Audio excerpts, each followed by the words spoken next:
جب میرے نبی نے اخلاق اچھے کیے، دشمن کو معاف کرنا. لیکن ایک آدمی آپ سوئے ہوئے تھے، آپ کی تلوار لٹکی تھی، ایک آدمی آیا، اس نے آپ کی تلوار اتاری اور یوں ماری پسلی میں. آپ اٹھ کے بیٹھ گئے. اب وہ قتل کے ارادے کے لیے آ چکا ہے اور تلوار یہاں ہے. کہتا من یمنعک منی، اب بول تمہیں کون بچائے گا؟ تو آپ نے مسکراتے ہوئے کہا اللہ. تو اس کے ہاتھ سے تلوار گر پڑی تو آپ نے اٹھا لی، آپ نے یوں سیدھی کی، اب تو بچا، تجھے کون بچائے گا؟ کہنے لگا مجھے تو ہی بچائے گا. وہ تو اللہ کو جانتا نہیں تھا. کہا بابا مجھے تو ہی بچائے گا. تو آپ کہتے ہیں اس کا سر اڑا دو، یہ نبی کو قتل کرنے آیا ہے. میرے نبی نے فرمایا کلمہ پڑھتے ہو؟ کہا نہیں پڑھتا. کہا جاؤ معاف کیا، جاؤ معاف کیا. یہ میرے نبی کے اخلاق ہیں. 20 سال جنہوں نے قتل کے منصوبے بنائے، قتل کے منصوبے مکہ والے. جب آپ مکہ میں فاتحانہ داخل ہوئے، ابو سفیان سب سے زیادہ آپ کو دکھ پہنچانے والوں میں پیش. تو آپ نے ابو سفیان کو عزت دی. جو ابو سفیان کے گھر میں داخل ہوگا اس کو کچھ نہیں کہا جائے گا. آپ تو ابو سفیان کو بلا کے سولی پہ لٹکاتے، اور آپ کہہ رہے ہیں جو ابو سفیان کے گھر میں جائے گا اسے کچھ نہیں کہا جائے گا، جو بیت اللہ میں ہوگا اسے کچھ نہیں کہا جائے گا. سارا مکہ سامنے، آپ یوں بیت اللہ کا دروازے پر یوں دونوں ہاتھ ایسے ٹکا کے کھڑے تھے. پھر آپ نے کہا میں کیا کروں گا اب تمہارے ساتھ؟ تو سہیل بن عمر نے کہا آپ کریم ہیں، کریم کے بیٹے ہیں. تو آپ نے کہا جاؤ میں نے معاف کیا. یہ اخلاق آج مٹ چکے ہیں. مردوں سے، عورتوں سے، علم والوں سے، خانقاہ والوں سے، تبلیغ والوں سے، سب زیرو ہوئے پڑے ہیں.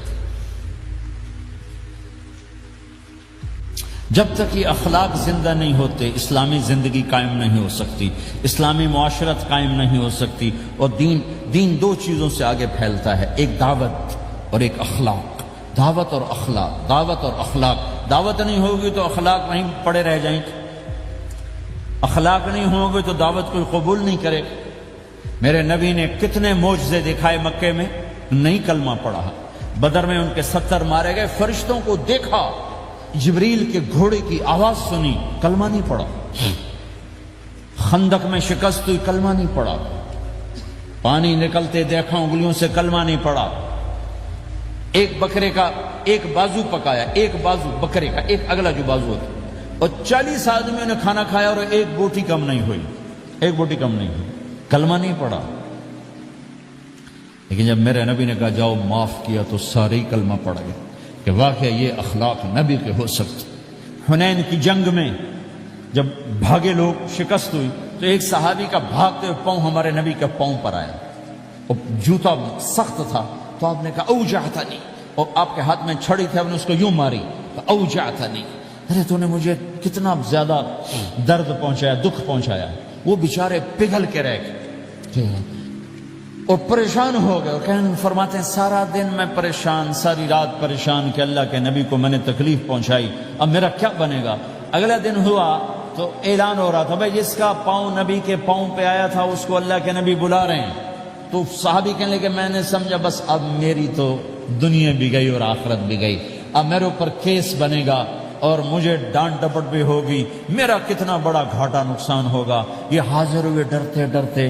تو آپ نے فرمایا میرے بھائی کل میں نے تمہیں چھڑی ماری تھی، وہ مجھے معاف کر دینا، اور یہ 80 اونٹ تمہیں ہدیہ دیتا ہوں، 80 کیملز یعنی 80 پراڈو، 80 رینج روور کا یہ میری طرف سے تمہیں ہدیہ ہے. وہ حیران پریشان. یہ میرے نبی کے اخلاق ہیں، یہ میرے نبی کے اخلاق ہیں. کانٹے بچھانے والی نے 4 دن آنا چھوڑ دیا، بیمار ہو گئی تھی. تو ہم نے کیا بات ہے، وہ ہمارے راستے میں اب کانٹے کوئی نہیں ہیں. کہا جی وہ بیمار پڑی ہے جو کانٹے بچھاتے تھے. تو آپ اس کے گھر چلے گئے. ماں جی خیریت تو ہے، آپ ٹھیک تو ہیں؟ کہا بیٹا مجھے کلمہ پڑھا دے، بس تیرے اخلاق نے مجھے فتح کر لیا ہے. میرے بھائیوں یہ چیپٹر بھول چکے ہیں، بھول چکے ہیں، بھول چکے ہیں. جب تک یہ چیپٹر زندہ نہیں ہوگا زندگی اسلامی نہیں بنے گی، معاشرہ اسلامی نہیں بنے گا، اور آگے قوموں کے لیے اسلام کا دروازہ نہیں کھلے گا. ہمیں معاف کرنا آتا ہو، ہمیں گالی دینے والے کو دعا دینا آتا ہو، غیبت کرنے والے کی تعریف آتی ہو، اور غیبت کرنے سے، غیبت سننے سے اپنے آپ کو ایسے بچاؤ جیسے زہر سے بچاتے ہو، اسے آگ سے بچاتے ہو. ایک دوسرے کو نفرت کا بول نہ بولو ورنہ ساری زندگی تباہ و برباد ہو جائے گی. میرے رب کی قسم میرے نبی نے کہا ایک زبان کا بول انسان بولتا ہے اور جہنم کی گہرائیوں میں گر جاتا ہے، اور ایک زبان کا بول انسان بولتا ہے اور جنت کے درجات پر چڑھ جاتا ہے۔ یہ زبان بہت طاقتور چیز ہے، میں ہر بیان میں اس کو دہرا رہا ہوں کہ جتنا یہ عمل ختم ہو چکا ہے اتنا کوئی عمل بھی نہیں ختم ہوا ہے۔ میرے نبی نے فرمایا معاذ تمہیں سارے دین کا خلاصہ بتاؤں؟ معاذ الا انبئک بملاک ھذا کلہ، میں تمہیں پورے دین کا خلاصہ بتاؤں؟ کون معاذ جس کے ہاتھ میں علماء کا جھنڈا ہوگا؟ کون معاذ؟ میں ابھی مئی میں ان کے اردن اجتماع میں گیا، آگے ان کے اربد میں گئے، آگے وہاں ان کا مقبرہ ہے 18 کلومیٹر۔ میں گیا کمرے میں داخل ہوا تو سارا کمرہ خوشبو سے مہک رہا تھا، اور مجھے ایک شخص نے بتایا یہ خوشبو 24 گھنٹے یہاں آتی رہتی ہے۔ جن کو 18 ہجری میں انتقال ہوا، 1417 سال ہو گئے مرے ہوئے، اور قبر سے خوشبو آ رہی۔ اس آدمی کو سمجھایا کیسے اور بتایا کیا؟ معاذ تمہیں سارے دین کا خلاصہ بتاؤں؟ کہ جی بتائیں۔ تو آپ نے یوں کیا، اپنی زبان نکالی اور اس کو پکڑا انگلی سے، پھینکا، کف ھذا، معاذ اس زبان پہ قابو پا جا، یہ پورا دین ہے۔ یہ زبان آج کھل گئی ہے۔ حضرت لقمان علیہ السلام کا فرمان ہے، بیٹا میں چپ رہنے پہ کبھی نہیں پچھتایا، میں ہمیشہ اپنے بول پہ پچھتایا ہوں۔ معاذ نے کہا یا رسول اللہ زبان کے بول پہ پکڑ ہوگی؟ کہ تیرا بھلا ہو جائے معاذ، سب سے زیادہ جہنم میں دھکا دینے والی زبان ہوگی۔ اور ایک صحابی ہیں ابو دجانہ۔ کون ابو دجانہ؟ السابقون الاولون من المہاجرین والانصار، اس میں پہلی صف کے صحابہ۔ کون ابو دجانہ؟ جب آپ حج پر گئے تو اپنی جگہ مدینے کا امیر ابو دجانہ کو بنایا۔ ابو دجانہ حج میں شریک نہیں ہوئے، کہ آپ نے اپنی جگہ ان کو اپنا نائب بنا کے وہاں کھڑا فرمایا ابو دجانہ میری جگہ پر مدینے کا امیر ہے، یہ وہ ابو دجانہ ہیں۔ کون ابو دجانہ؟ جو جنگ بدر سے لے کر آخری حج تک ہر سفر میں شریک ہیں،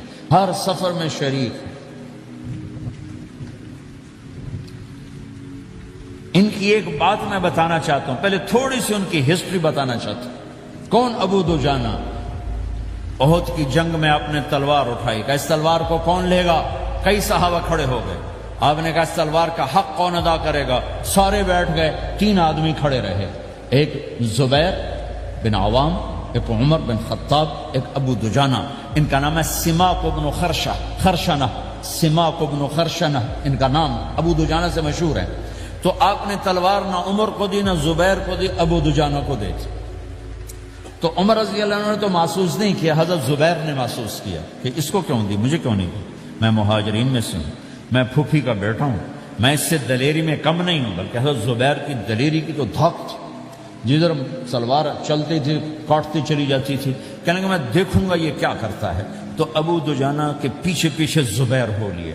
تو ابو دجانہ نے جو حملہ کیا تو 3000 کا لشکر تھا، اس کو چیر کے پار نکل کے، پورے لشکر کو کاٹ کے پار نکل کے، اور آگے عورتیں کھڑی تھیں جو مکے کے لشکر کو تیار کر رہی تھیں۔ نحن بنات طارق نمشی علی النمارق مشی القتل بوارقی المسک فی المخالق المسک فی المفارق والضر فی المخالق ان تقبلوا نعانقی وتدبروا نفارقی فراق غیر وامقی، یہ گانا گا رہی تھی اور ان کو تیار کر رہی تھیں۔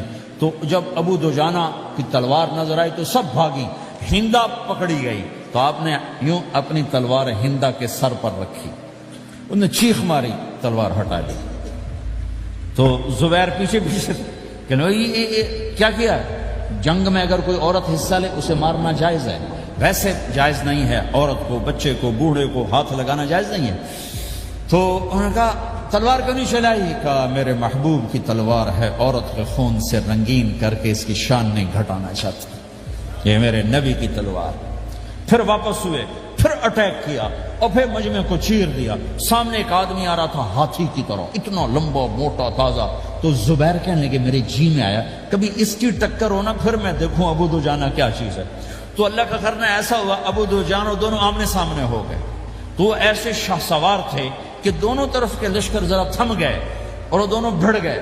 ابو دجانہ کے اپنے جوہر، اس پہلوان کے اپنے جوہر، غبار اٹھا، مٹی اٹھی، اور اس کی اپنی طاقت، ان کی اپنی طاقت. انہوں نے ابو دجانہ کو اس نے زخمی کر دیا.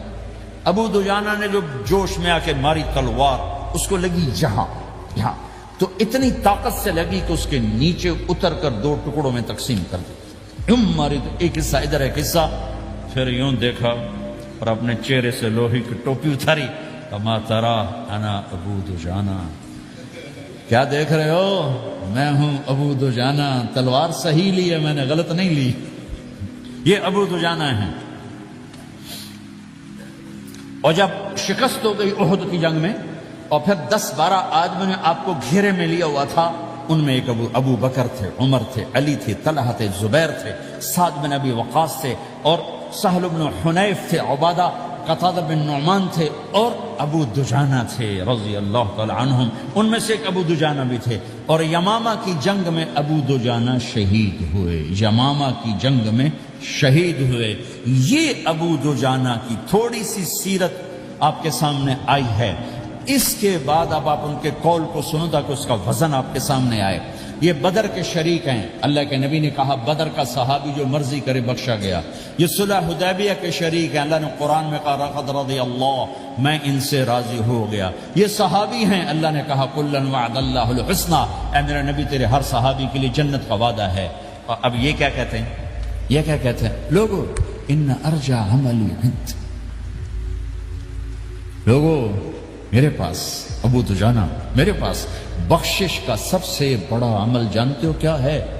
بدر نہیں، احد نہیں، حدیبیہ نہیں، خندق نہیں، خیبر نہیں، فتح مکہ نہیں، آخری حج نہیں. کیا ہے؟ کیا ہے لوگوں؟ ان ارجع عملی عندی، میرے پاس آخرت میں بخشش کا سب سے بڑا عمل بس ایک ہے کہ ما آذیت احدا بلسانی، میں نے اپنی زبان سے کبھی کسی کو دکھ نہیں پہنچایا. ولا اجد فی قلبی غلا لاحد، اور میرے دل میں کسی کے لیے بغض کوئی نہیں ہے. بس یہ میری بخشش کا عمل ہے. تو بھائیو، نبی کے اخلاق میں 2 چیزیں لے لو. ایک زبان سے کسی کو دکھ نہ دو، ایک دل میں کسی کا بغض نہ رکھو. اللہ کی قسم بغیر حساب کتاب کے جنت میں جاؤ گے. بڑے بڑے جنید بغدادی اور بڑے بڑے معرفت والے تمہیں دیکھتے رہ جائیں گے. تمہاری رفتار اتنی تیز ہوگی کہ تمہیں وہی پکڑ سکے گا جس کا یہ 2 عمل تم سے زیادہ اچھا ہوگا. جس روڈ پہ رش ہوتا آپ وہاں سے گاڑی ہٹا لیتے ہو. ادھر نہیں، ادھر رش ہے، وہ سائن وغیرہ آپ کو آ جاتے ہیں کہ بھائی ادھر بلاک ہے، ادھر نہیں جانا، ادھر جانا ہے. تو جہاں روڈ پہ رش ہوتا ہے تو قیمتی سے قیمتی گاڑی کی رفتار بھی آہستہ ہو جاتی ہے، اور جہاں روڈ خالی ہوتا ہے تو پرانی گاڑی بھی بھاگے جا رہی ہوتی. ہمارے یہاں پرانی گاڑی ہوتی ہے نا، پرانی بسوں کے پیچھے لکھا ہوتا ہے نہ انجن کی خوبی نہ ڈرائیور کا کمال، خدا کے سہارے چلی جا رہی ہے. اور جس کے پاس ایسی گاڑی ہو، نہ انجن کی خوبی نہ ڈرائیور کا کمال، تو اگر اس کو روڈ خالی مل جائے تو وہ تو مرسیڈیز والے سے پہلے پہنچے گا، رینج روور والے سے پہلے پہنچے گا، بینٹلی والے سے پہلے پہنچے گا، رولز رائس والے سے پہلے پہنچے گا، جو وہ تو پھنسی کھڑی اور اس کا روڈ ہی خالی ہے. تو میرے بھائیوں، یہ میں ایک مثال دیتا ہوں. عبادات کی روڈ پہ بہت رش ہے. نمازی بے شمار ہیں، روزے دار بے شمار ہیں، عمرے والے بے شمار ہیں، حج والے بے شمار ہیں، اور تہجد گزار بے شمار ہیں، علماء بے شمار ہیں، حافظ بے شمار ہیں، ذکر والے بے شمار ہیں. بہت رش ہے، تبلیغ والے بے شمار ہیں. لیکن جو اخلاق والا روڈ ہے نا، یہ خالی پڑا ہے. اس پہ موٹر زوکی پہ چڑھ کے آ جاؤ تو سب سے آگے نکل جاؤ، سائیکل پہ چڑھ کے آ جاؤ تو سب سے آگے نکل جاؤ، کہ روڈ ہی خالی ہے. اخلاق کا روڈ خالی ہے. غصے کو پینا، دکھ دینے والے کے سامنے، درد دینے والے کو خوشیاں دینا، گالی دینے والے کو دعا دینا. کرو تو صحیح. میرے رب کی قسم، اس میں وہ لذت ہے، وہ لذت ہے کہ ساری دنیا کی لذتیں تمہیں بھول جائیں گی. اگر یہ لذت تمہیں مل گئی پی جا ایام کی تلخی کو بھی ہنس کے ناصر، غم کے سہنے میں بھی قدرت نے مزہ رکھا ہے۔ اپنے لہو کے گھونٹ پی، زخم پہ زخم کھا کے جی، آہ نہ کر لبوں کو سی، عشق ہے دل لگی نہیں، سینے پہ تیر کھائے جا، آگے قدم بڑھائے جا، یعنی زبان حال سے کہہ دے کہ ہاں ستائے جا۔ آج اخلاق کوئی نہیں ہے، میں تو روتا پھرتا ہوں۔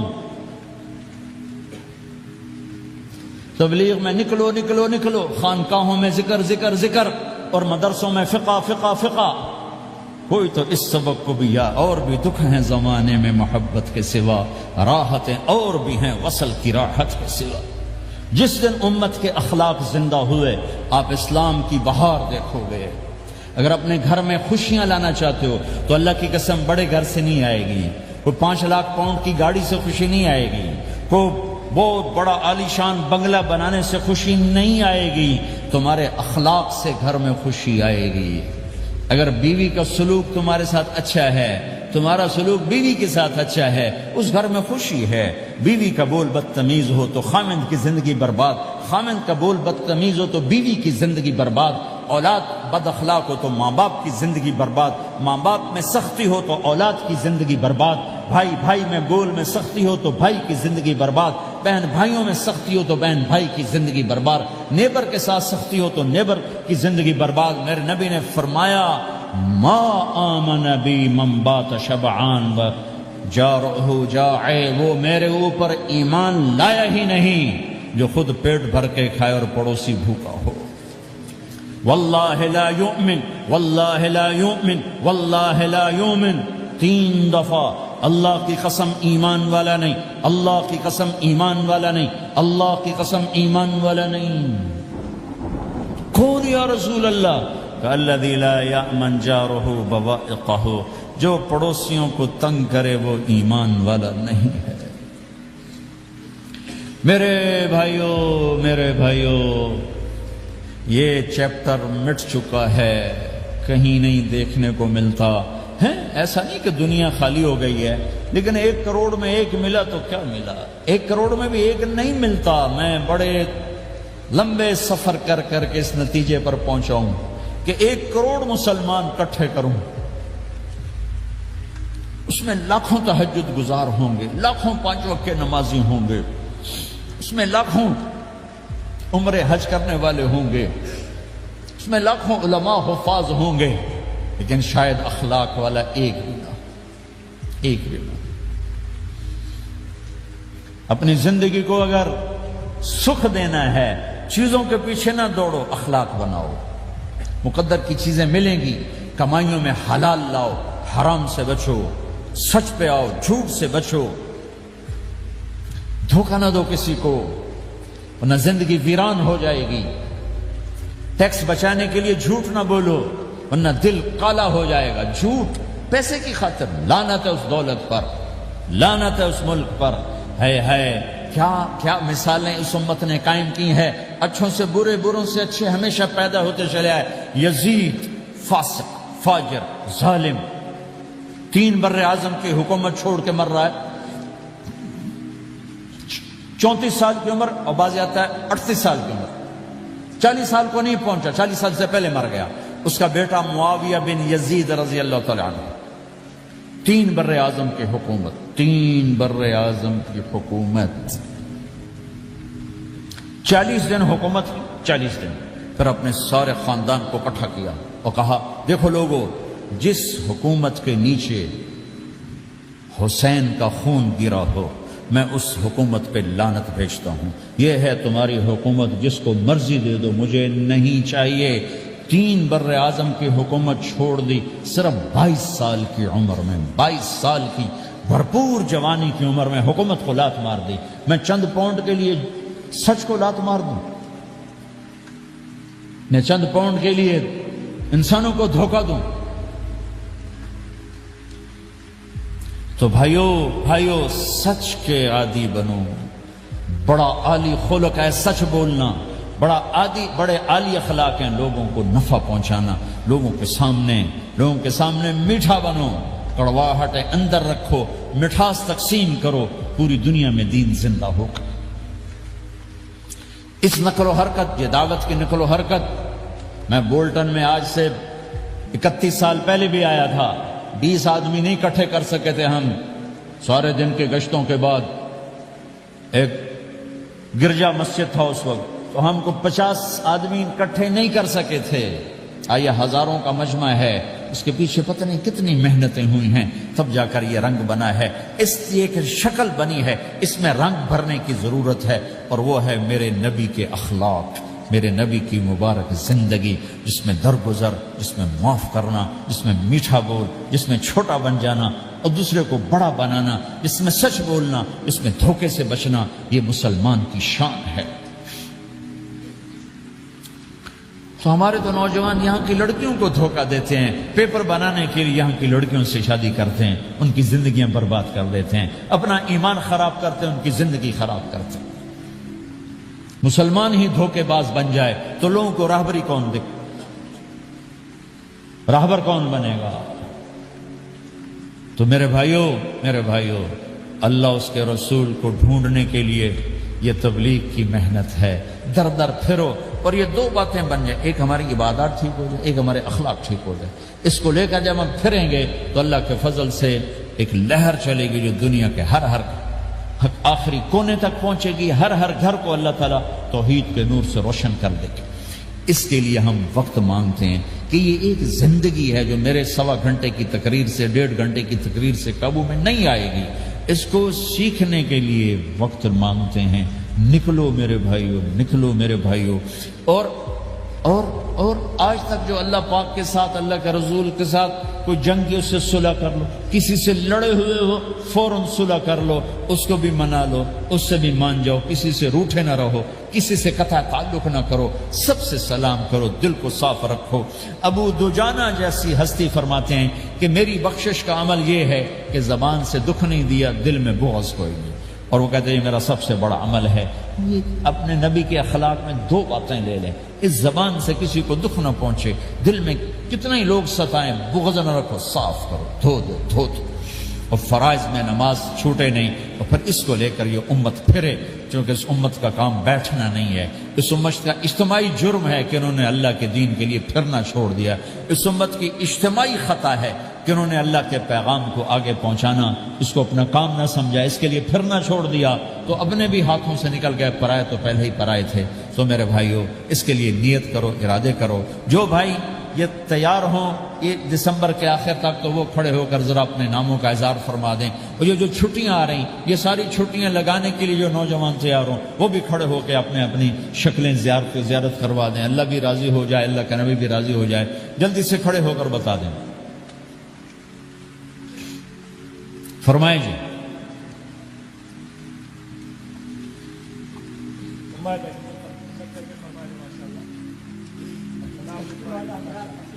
بولو بھائی، یہ چھٹیاں تو ماشاءاللہ ہوتی ہیں، اس میں نوجوانوں کو نکلنا چاہیے۔ اکثر نوجوان بیٹھے ہیں، اٹھو بھائی۔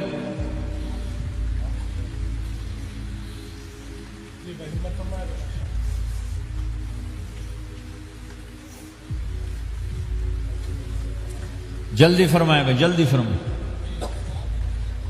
ایسے نہیں ہوگا، پہلے 4 مہینے دینا پھر سنو گا۔ بیٹھ جاؤ، یہاں سوال نہیں کیا جاتا۔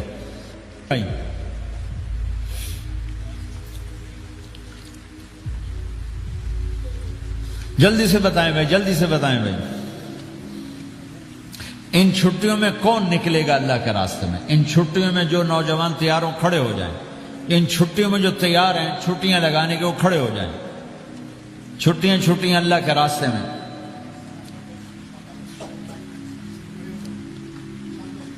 ہاں بھائی، فرمائیں جی، فرمائیں جی بھائی۔ اور آپ کے لیے آسان کر دیتا ہوں، اس سال آج کیا تاریخ ہے بھائی؟ 22 نومبر۔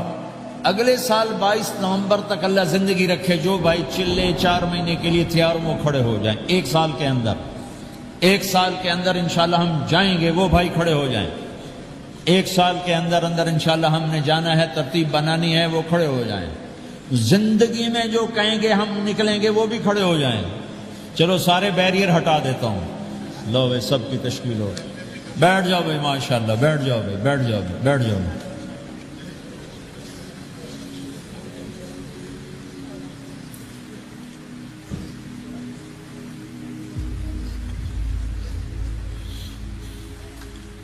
آوے بیٹھ جا، میں دعا کرتے ہیں. دعا سے پہلے تھوڑی سی بات کرنا چاہتا ہوں، سن لیں پھر انشاءاللہ دعا کرتے ہیں. مسلمان کی زندگی چلتے پھرتے دعوت ہے. مسلمان کی زندگی چلتی پھرتی دعوت ہے. اگر اسلام ہماری زندگی میں ہو، عبادات ایسی چیزیں جو نظر نہیں آتی، اخلاق ایسے چیزیں جو چھپ نہیں سکتی. اخلاق ایک ایسی صفت ہے جس کو آپ چھپا نہیں سکتے.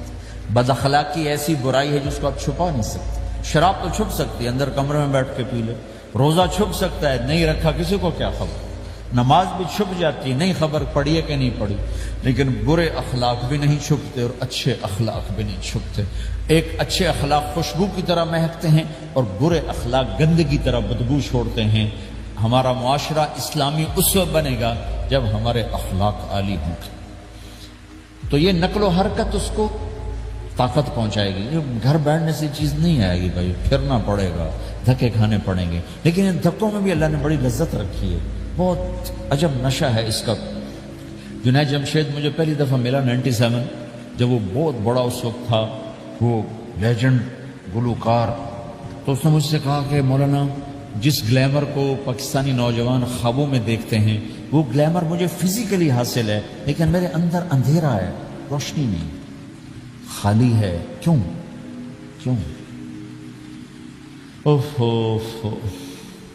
میں نے کہا تمہارے سیدھے گھٹنے میں درد ہو، تم الٹے گھٹنے میں دوا لگاؤ تو فائدہ ہوگا کہ نہیں. میں نے کہا اندھیرا تمہاری روح میں ہے اور تم روشن کر رہے ہو جسم کو، کبھی میوزک سے، کبھی کسی چیز سے، کبھی کسی چیز سے. تو عورت، شراب، میوزک، ان کا روح میں کوئی واسطہ ہی نہیں. یہ روح تک جاتی نہیں. ان کی پینیٹریشن جسم تک ہے اور جسم کو کنٹرول روح کرتی ہے. جب روح میں بھوک اٹھتی ہے تو وہ پریشانی میں کی شکل میں ظاہر ہوتی ہے. تم اللہ سے تعلق بنا دو، یہ سب کچھ ٹھیک ہو جائے گا. پھر جب ہم نے 3 چیلے شروع کیے تو اس کا مجھے فون آیا. ہمارا ایک شہر ہے چھوٹا سا، زلزلے میں ختم ہو گیا تھا، بالا کوٹ. تو اس کا مجھے وہاں سے فون آیا کہ مولانا میں ایک پرانی مسجد میں ایک پھٹی ہوئی چٹائی پر لیٹا ہوا ہوں اور جس سکون کو میں 5 سٹارز ہوٹل میں دیکھتا تھا، ڈھونڈتا تھا، وہ آج مجھے یہاں مل چکا ہے. اور مجھے یوں لگتا میں ہوا میں اڑ جاؤں. کیا ہوا کہ اللہ سے تعلق بنا اور روح میں سکون آ گیا، ٹھنڈک آ گئی. تو ایک گناہوں سے بچنا اور ایک فرائض کو پورا کرنا، ایک اپنے اخلاق کو ٹھیک کرنا، یہ چند ایک کام ہیں جو کر لے گا اللہ اسے آباد کر دے گا. جہاں ہو نماز نہ چھوٹے، رمضان آ جائے روزے نہ چھوٹے، زکوٰۃ فرض ہو جائے خوشی سے ادا کریں،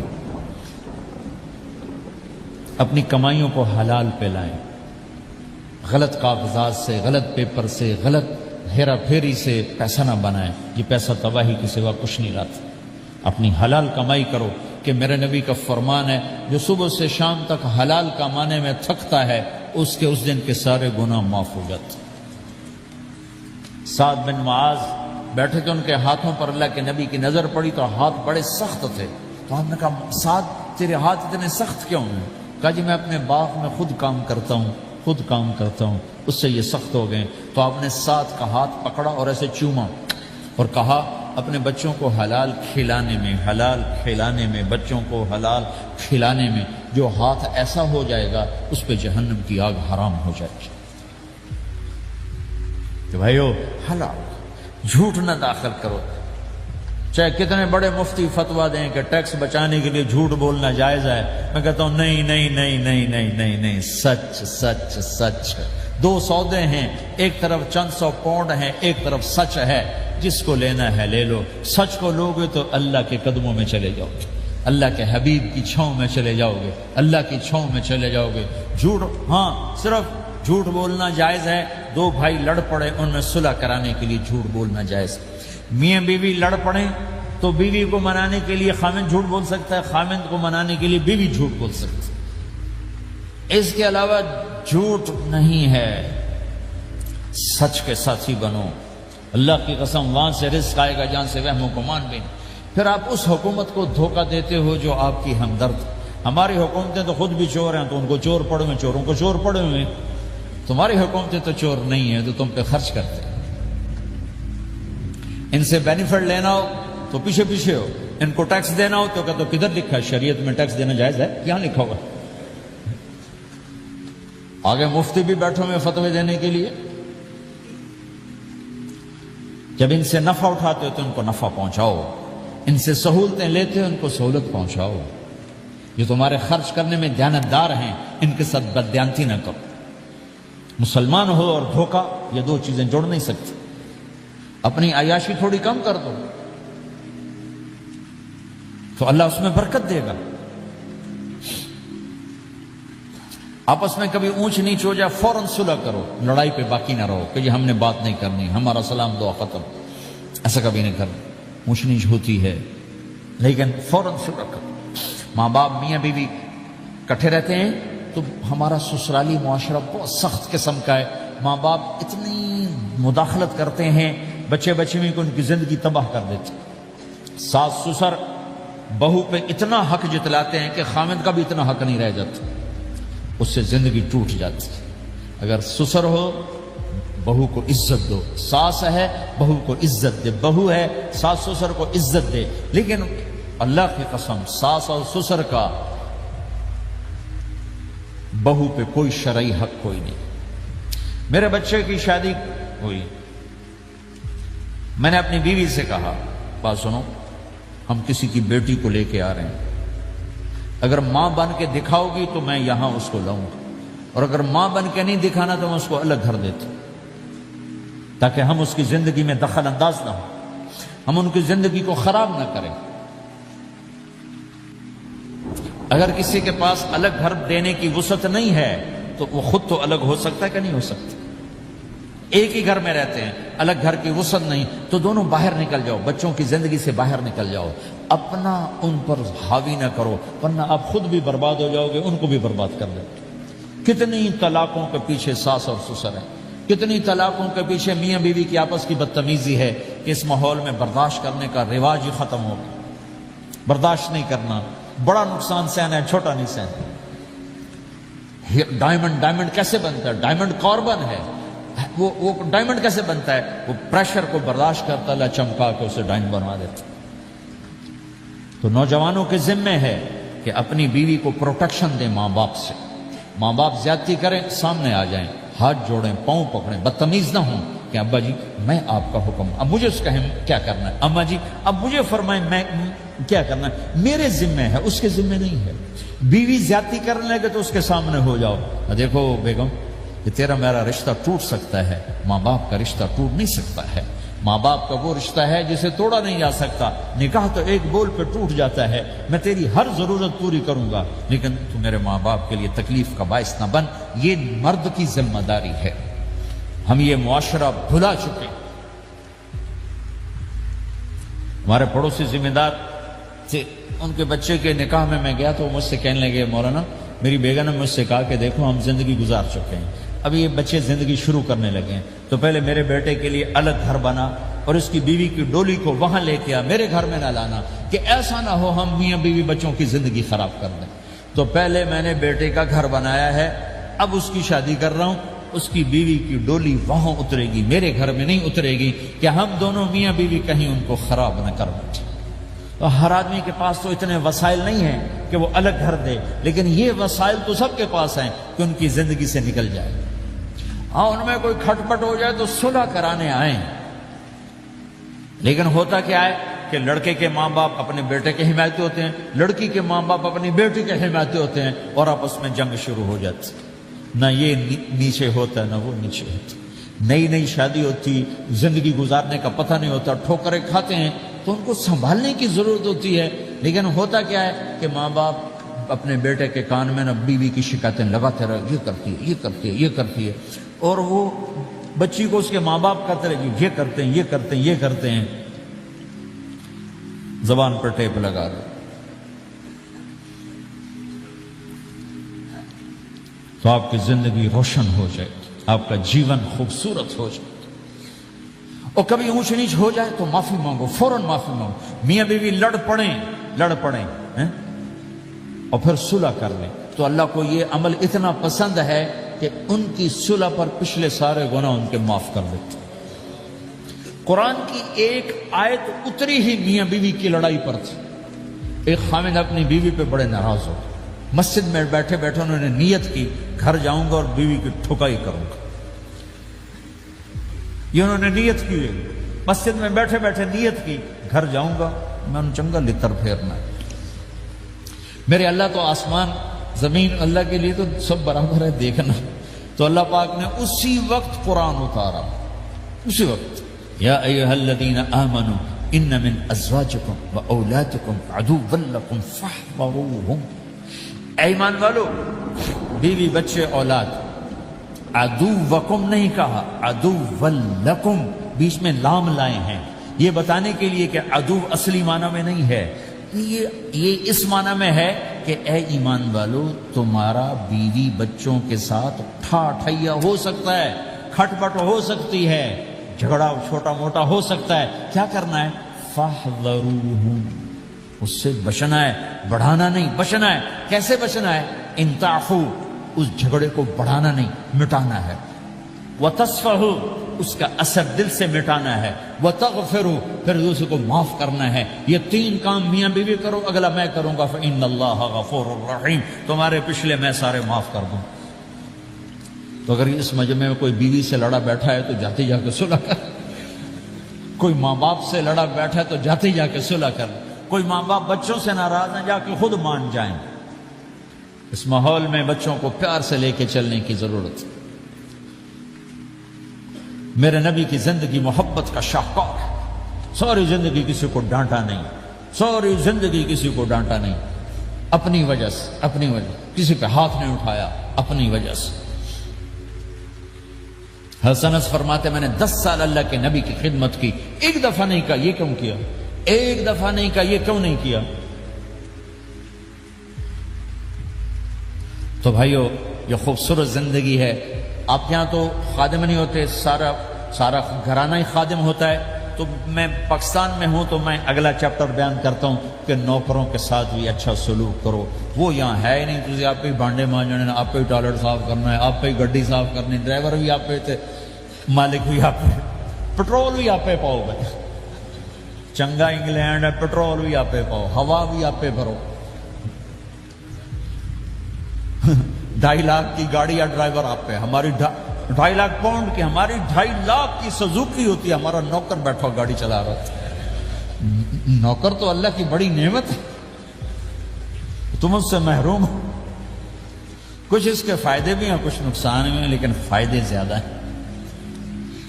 ہمارے بچے اتنے سست ہو جاتے ہیں کہ پانی کا گلاس کہو تو اٹھ کے ہی نہیں دیتے، وہ آگے نوکر کو بلاتے. میری اپنی میرے ابا جی مجھے کوئی کام کہتے، اتر جا، میں نا ان صد کیا، تو میں جا ابا جی آگے ان صد کیا. میں خود نہیں جاتا، ایسی سستی پڑ جاتی. یعنی تمہیں اپنی حماقت سے بتا رہا ہوں. سردی میں لیٹا ہوا تھا تو میری رضائی گر گئی، تو میں نے باہر سے نوکر بولایا. میں کہو بشیرہ او جی اور آمینہ رضائی میری اتنے پا. تو اپنا سنا رہا ہوں. لیکن آپ جہاں جاب کرتے ہیں، جہاں جاب کر رہے ہیں، وہاں دیانتداری سے جاب کرو، دھوکہ نہ ہو، فریب نہ ہو، فراڈ نہ ہو. آپ بھی کہیں ملازم تو ہیں، کہیں کام کر رہے ہیں، کوئی آپ کی دکان پہ کام کر رہا ہے، گھروں میں کام کرنے والے، دکانوں پہ کام کرنے والے تو ہیں. اور جن لوگوں کے پاس پیپر نہیں ہوتے ان کو اتنے تھوڑے پیسے دیتے ہیں کہ وہ بیچارے روٹی بھی نہ کھا سکتے. تو بھائی یہ لینے چونکہ ان کو پتہ ہے کہ بیچارہ پھنسا ہوا ہے اور کہیں نہیں جا سکتا ہے. تو ایسا نہ کرو، یہ ظلم نہ کرو. اول تو ایسے لوگ رکھو نہیں، تمہارے لیے قانون اس کی گنجائش کوئی نہیں. لیکن اگر کوئی اس طرح رکھتا ہے تو پھر یہ ظلم نہ کرے کہ 100 کی بجائے 10 پاؤنڈ دے رہا ہو. بھائی لینے تو لے لو، اس کو پتہ بیچارے نے کہیں نہیں جانا. ایسے ظالم نہ بنو. وہ ہمارے یہاں کرائسس چل رہا ہے بہت زیادہ. تو جو بیچارہ پھنس جاتا ہے نا، تو پراپرٹی بیچنے پر آتا ہے تو اس کی 1 کروڑ کی پراپرٹی کے 20 لاکھ لگاتے ہیں. میں گزر رہا تھا مال ٹاؤن میں، ایک دوست کے پاس ٹھہرا تھا، وہ پراپرٹی ڈیلر تھا. تو ہم صبح واک کر رہے تھے تو ایک گھر کے قریب سے گزرے، کوئی 6 کنال کا گھر تھا. مجھ سے کہنے لگا مولانا اس گھر کی قیمت ہے 24 کروڑ. 24 کروڑ کا گھر ہے فزیکلی، لیکن اس کا مالک پھنس چکا ہے قرضوں میں اور وہ اس کو بیچنا چاہتا ہے. تو 18 کروڑ سے اوپر ایک پیسہ نہیں کوئی لگا رہا، اور یہ اس بیچارہ بیچے گا یہ 8 کروڑ. السلام علیکم دوستو، امید کرتا ہوں کہ آپ سبھی حضرات کو طارق جمیل صاحب کے بیان اچھا لگا ہوگا. اگر اچھا لگا ہے تو ہمارے چینل کو کر دینا سبسکرائب اور ویڈیو کر دینا لائک. ملتے ہیں نیکسٹ ویڈیو میں. خدا حافظ.